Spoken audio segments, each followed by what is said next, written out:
Vemulawada rural మండలం హనుమాజీపేట గ్రామంలో విరాట్ హిందూ సమ్మేళనం ఘనంగా నిర్వహించారు. బ్రాహ్మణుడి పాఠశాల ప్రాంగణంలో ఆదివారం జరిగిన ఈ కార్యక్రమానికి పరిసర గ్రామాల నుంచి పెద్ద సంఖ్యలో ప్రజలు హాజరయ్యారు. సమ్మేళనానికి ఇచ్చేసిన అతిథులకు స్థానిక సంఘాల ప్రతినిధులు సాంప్రదాయబద్ధంగా స్వాగతం పలికారు. కార్యక్రమం క్రమశిక్షణ, దేవాలయ పరిరక్షణ, సనాతన ధర్మం పరిరక్షణ వంటి అంశాలపై వక్తలు ప్రసంగించారు. ఇక వక్తలు మాట్లాడుతూ సమాజంలో పరస్పర సహకారం, సోదరభావం పెంపొందితేనే సనాతన ధర్మం బలపడుతుందని తెలిపారు. మహిళలు, యువత, వృద్ధులు సమానంగా పాల్గొనడం ఈ కార్యక్రమానికి ప్రత్యేక ఆకర్షణగా నిలిచింది. మల్లారం, లింగంపల్లి, బొల్లారం, జయవరం తదితర గ్రామాల ప్రజలు హిందూ నినాదాలతో ఉత్సాహంగా పాల్గొన్నారు. భజన మండలి భక్తి గీతాలు కార్యక్రమానికి ఆధ్యాత్మిక వాతావరణాన్ని తీసుకొచ్చాయి. ఈ సందర్భంగా సుమారు 300 మంది భక్తులు పాల్గొని సామూహిక భోజన కార్యక్రమంలో పాల్గొన్నారు. కార్యక్రమాన్ని స్థానిక ధార్మిక సంస్థలు, స్వచ్ఛంద సంఘాలు విజయవంతంగా నిర్వహించాయి.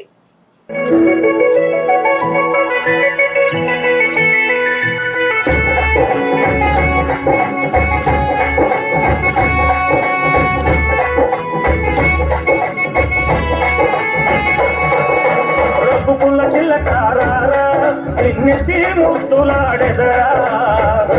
తిలకారా విజ్ఞతి ముద్దులాడెదరా కోసల రామారారా కౌసల్య రామారారా కోసల రామారారా కౌసల్య రామారారా రఘుకుల తిలకారా విజ్ఞతి ముద్దులాడెదరా రఘుకుల తిలకారా విజ్ఞతి ముద్దులాడెదరా కోసల రామారారా కౌసల్య రామారారా కోసల రామారారా కౌసల్య రామారారా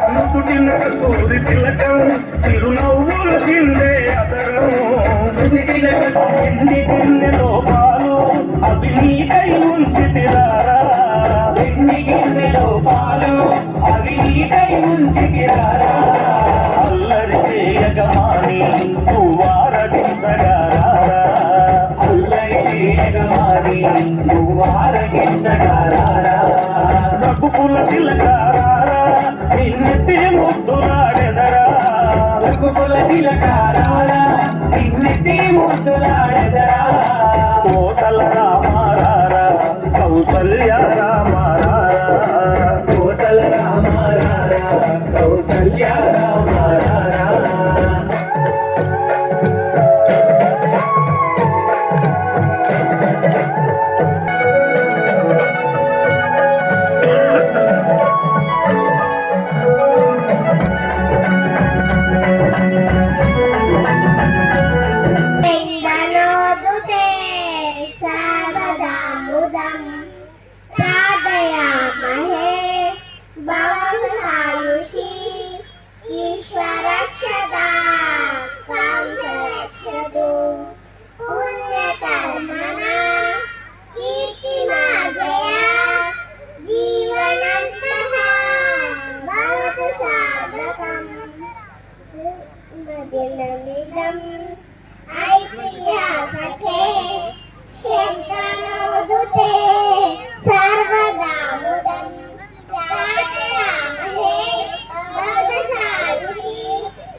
హిందూ సమ్మేళన వచ్చేసినటువంటి పెద్దలకు, గౌరవనీయులు, స్టేజిపై ఉన్నవారికి, వేదిక ముందున్నటువంటి మన హిందూ బాంధవులందరికీ స్వాగతం, సుస్వాగతం.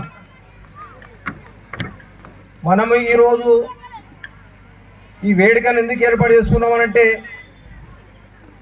మన తాతల కాలంలో బ్రిటిష్ వారు పాలించిన రోజుల్లో మన హిందువులము ఎక్కడ కనిపించకుండా చాలా ఇబ్బందులు పెట్టిర్రు. మా తల్లిదండ్రులు మమ్మల్ని చదివించకుండా మీ తల్లిదండ్రులు మేము చదివించడం, విద్యావంతులను చేసినాం. కాబట్టి మళ్ళీ మనము మన మతాలను మార్పిడి చేసుకుంటూ మన హిందువులను తక్కువ చేసుకుంటున్నాం. కాబట్టి మన హిందూ ధర్మాన్ని కాపాడుకోవాలంటే మనమందరం ఐక్యత ఒకటి కావాలి. ఎందుకంటే ఇద్దరిని అంటే వద్దు, ఒక్కరిని అంటే ముద్దు, అంటే ఈ ఒక్కరిని అనుకుంటూ పోతే మన హిందువులను తగ్గిస్తున్నాం. కాబట్టి ఇక్కడ నుంచి ప్రతి కుటుంబంలో 2-3 పిల్లలు కనవలసిందే. కాబట్టి ప్రతి హిందువు ఐక్యతగా కలిసి కట్టుగా పార్టీలను పక్కకు పెట్టి మనమంతా ఐక్యమత్యంగా ఉండాలని సభా వేదికంగా మిమ్మల్ని అందరినీ కోరుకుంటున్నాను. ఎందుకనంటే మనము ఈ పార్టీలు ఇవి మనది రామరాజ్యం కాబట్టి రామరాజ్యాన్ని కాపాడుకోవాలని మీ అందరికీ శిరస్సు వంచి నమస్కారం చేస్తున్నాను. జై శ్రీరామ్. సుగుణాలు, తర్వాత మన శరీరంలో ఒక రకమైనటువంటి పౌరుషత్వం ఇవన్నీ ఉంటే హిందువులు అద్భుతమైనటువంటి స్థానంలో ఉంటారు భవిష్యత్ కాలంలో. ఇందులో ఏమాత్రం కూడా సందేహం లేదు లేదు లేదు. ఒక్కటి చెప్పి ముగించేస్తా. పిల్లలు పాపం కోలాటం ఆడటానికి, కోలాటం అనేది కూడా గ్రామీణ ఆటలలో ఒక ఆట చాలా అద్భుతంగా ఉంటుంది.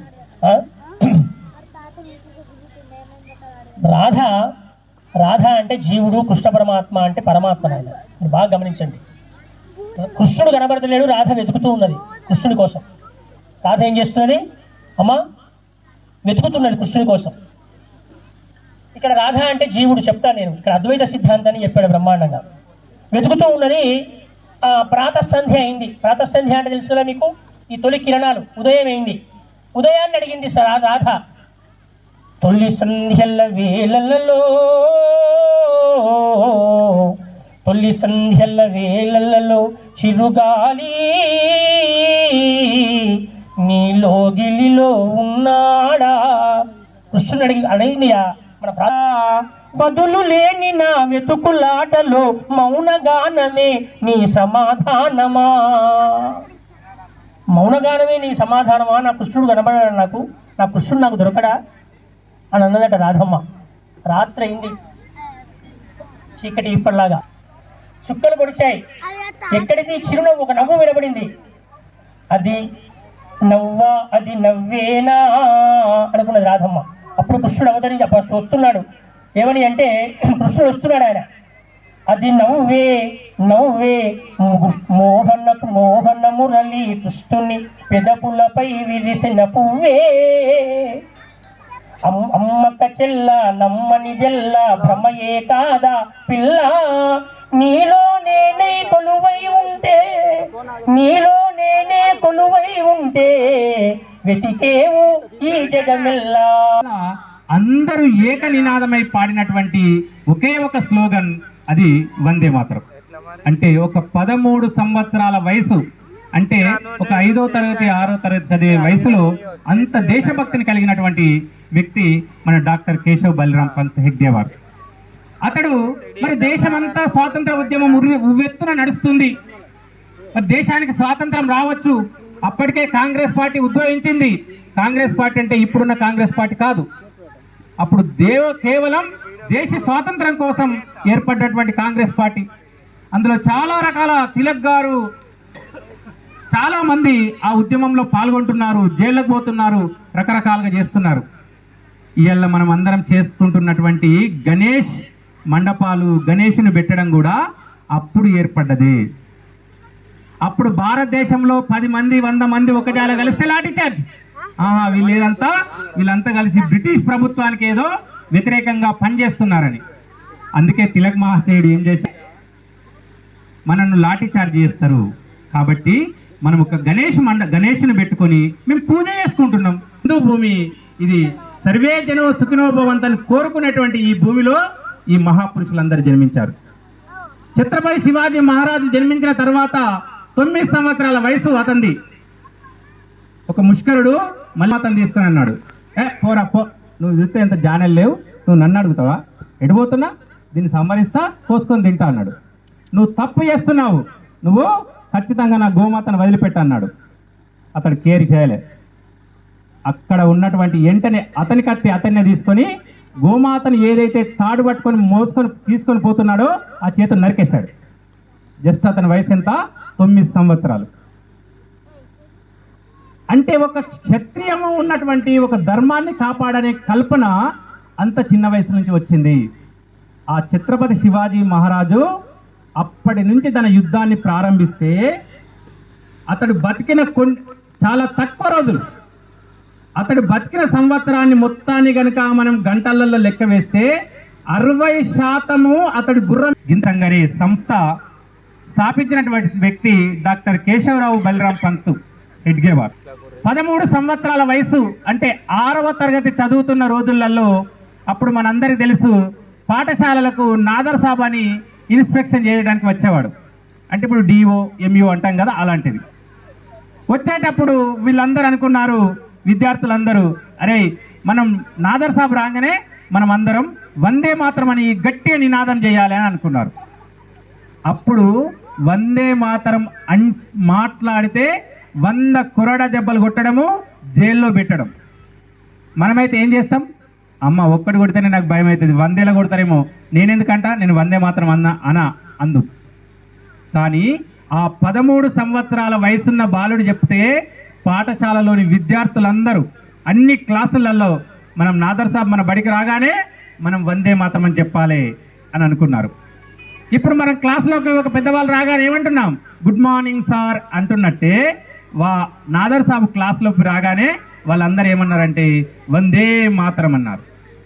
అనగానే వచ్చినటువంటి బ్రిటిష్ ఆయనకు ఒళ్ళంతా మండిపోయింది. వెంటనే పక్కకున్న ఆ ప్రధానాచార్య వైపు చూశాడు, ప్రిన్సిపాల్ వైపు చూశాడు. ఏమయ్యా నువ్వు చదువు చెప్తున్నావా, వీళ్ళను విప్లవకారులను తయారు చేస్తున్నావా అని అడిగాడు.